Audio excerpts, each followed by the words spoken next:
Nesse dia 27 de janeiro, celebra-se agora os 75 anos da liberação de Auschwitz. Auschwitz era um dos campos de concentração nazistas, um dos mais famosos, na verdade, que começou como um campo de trabalho forçado e posteriormente se tornou uma das maiores máquinas de destruição de pessoas, de extermínio de pessoas. A morte, a aniquilação de um povo em escala industrial. É importante a gente relembrar esse momento de desumanização do outro, de perseguição de outros.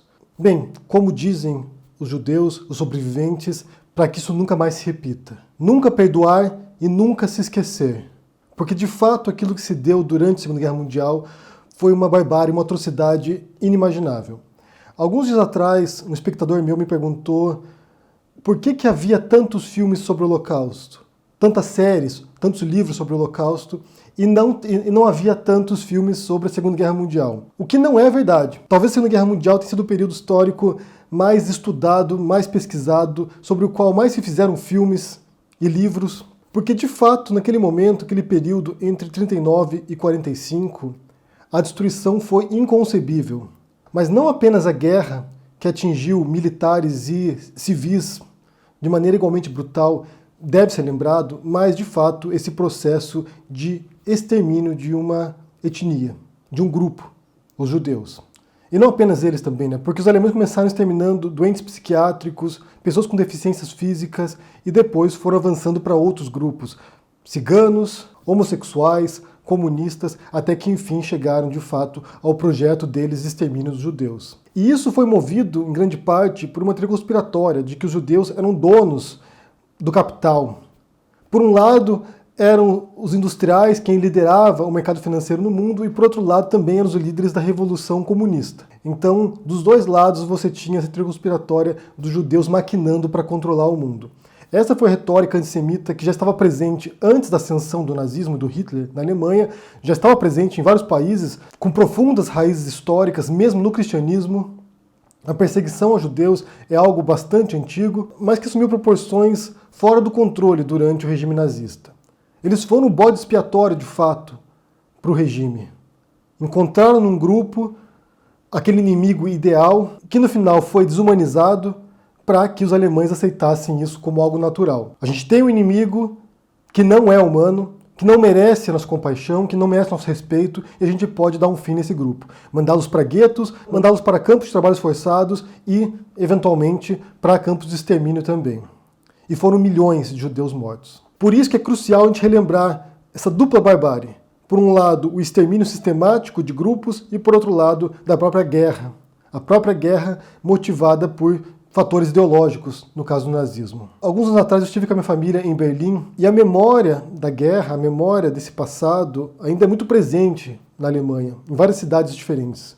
Você encontra ali marcas de balas em edifícios, você encontra alguns monumentos ainda de arquitetura fascista em Berlim, alguns já foram destruídos, e em Berlim em particular tem um memorial do Holocausto. E eu me recordo uma cena que me marcou muito, que era uma foto de uma família, devia ter ali 40 ou 50 pessoas, e não se sabe o nome dessas pessoas, porque toda a família e todos que conheciam essa família foram exterminados, foram mortos. Então você tem uma foto de um grupo e não se sabe quem são, porque todos os registros da existência daquelas pessoas foram apagados.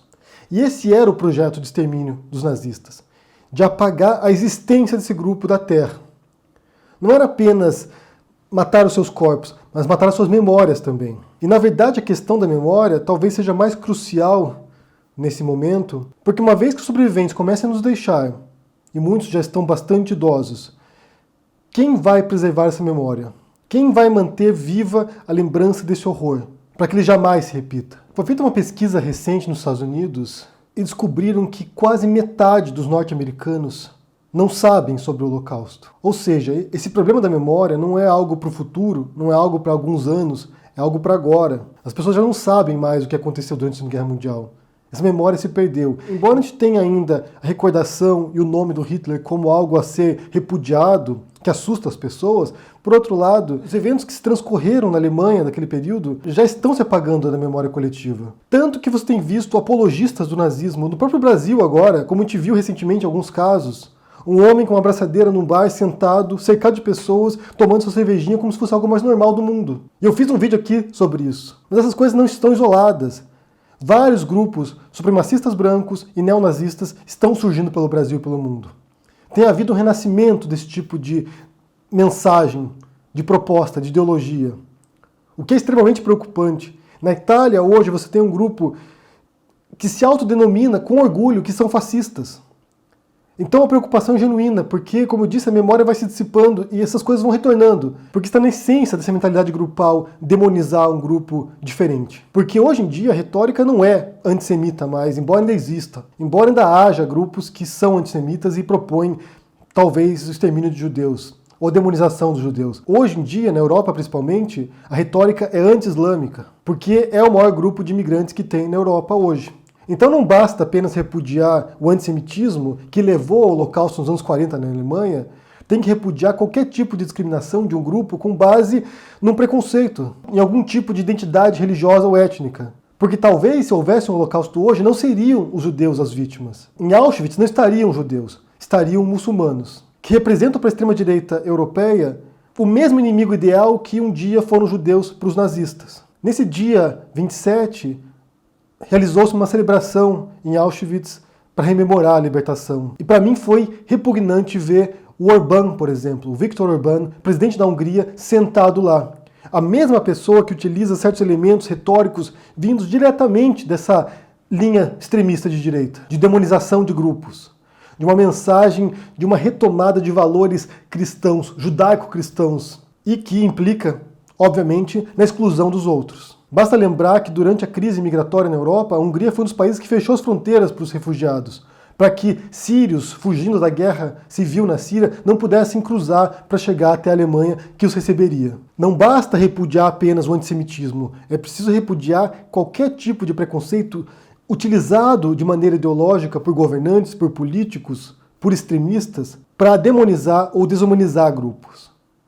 Isso é feito na Europa, como eu disse, com os imigrantes islâmicos, os muçulmanos, é feito também em relação a refugiados, isso é feito nos Estados Unidos com os latinos, porque começa às vezes com uma piadinha, como pequenos atos discriminatórios, e em um ponto sim pode ser que leve de fato a consequências catastróficas, historicamente e socialmente catastróficas, como a gente viu em Auschwitz. Como eu disse, a Alemanha ela carrega uma culpa histórica, tanto como o país e a população, de crimes horrendos. É claro que não é justo pôr a culpa no alemão de hoje por aquilo que aconteceu 70 anos atrás, 80 anos atrás. É óbvio que eles não são culpados disso. Mas, por outro lado, essa culpa coletiva, ela ajuda a preservar a memória. Assim como em vários outros aspectos dessa negação do conhecimento que ocorre hoje, o obscurantismo que se dissemina, é preciso apresentar para as pessoas essas histórias do passado, os relatos dos sobreviventes, os relatos das barbáries, das atrocidades de guerra, por mais chocante que sejam. Quando esse espectador perguntou para mim sobre filmes de Holocausto, por que havia tantos filmes sobre o Holocausto, é justamente por isso, para que não se esqueça. 75 anos atrás, a gente viu o encerramento de uma guerra brutal, na qual morreram dezenas de milhões de pessoas. E tudo isso foi decorrente de um nacionalismo extremado, de uma ideia de que certos países eram mais dignos, melhores do que os outros, de que uma raça era melhor do que a outra. E essa é a essência do nazismo. De que uma raça é superior às demais, e que por isso tem direito de escravizar os outros, que foi o que eles fizeram no começo com os judeus, escravizaram um povo e depois de eliminá-lo. E hoje a gente vê retornando essa retórica nacionalista, em diferentes países do mundo, incluindo no Brasil também. Embora na prática o Bolsonaro seja mais entreguista do que realmente nacionalista, mais subserviente ao Trump do que realmente alguém interessado em preservar certos valores brasileiros. E pessoalmente me preocupa muito pensar em todos esses elementos retornando agora, de diferentes modos, tanto em governos, tanto em políticos, tanto em personalidades da imprensa, da mídia, na internet, a mesma retórica, o mesmo discurso, as mesmas falas às vezes, como a gente viu no vídeo do Alvin, reproduzindo um discurso textualmente, literalmente um discurso do Goebbels, do ministro da propaganda do governo do Hitler. Porque esse tipo de fala, esse tipo de discurso, ele apela para certas emoções muito particulares nossas, muito primitivas nossas, e que nos leva a agir por impulso, por instinto e não pela racionalidade. Essa criação de inimigos, sejam os judeus nos anos 30 e 40, seja agora com muçulmanos, com comunistas, com feministas, ou com grupos dos quais a gente discorda, essa demonização desses grupos tem um propósito, tem um objetivo muito claro, que é a consolidação do poder através do ódio e do medo. E é um recurso retórico muito eficaz. Então, para concluir, eu repito aqui, é importante relembrar esses momentos. É crucial relembrar o passado. Ele nos traz valiosas lições sobre aquilo que já se deu e que não deve ocorrer de novo. Eu não sei muito se a gente pode confiar na nossa capacidade de aprendizado com o passado, mas vale tentar. Vale reiterar essas lições. E repito aqui, nunca devemos nos esquecer e nem perdoar essas atrocidades, porque elas sempre podem retornar. Eu quero saber o que vocês pensam sobre isso. Vocês estão acompanhando essas celebrações agora de 75 anos de liberação de Auschwitz. Tem tido uma grande cobertura na imprensa agora, mostrando sobreviventes, depoimentos de sobreviventes também. Se você se lembra de alguma história que te tocou desse momento, algum tipo de relato de sobrevivente, deixa aqui no comentário, deixa o joinha, assine o canal da Carta Capital e a gente se vê por aí. Abraço e até mais. Tchau!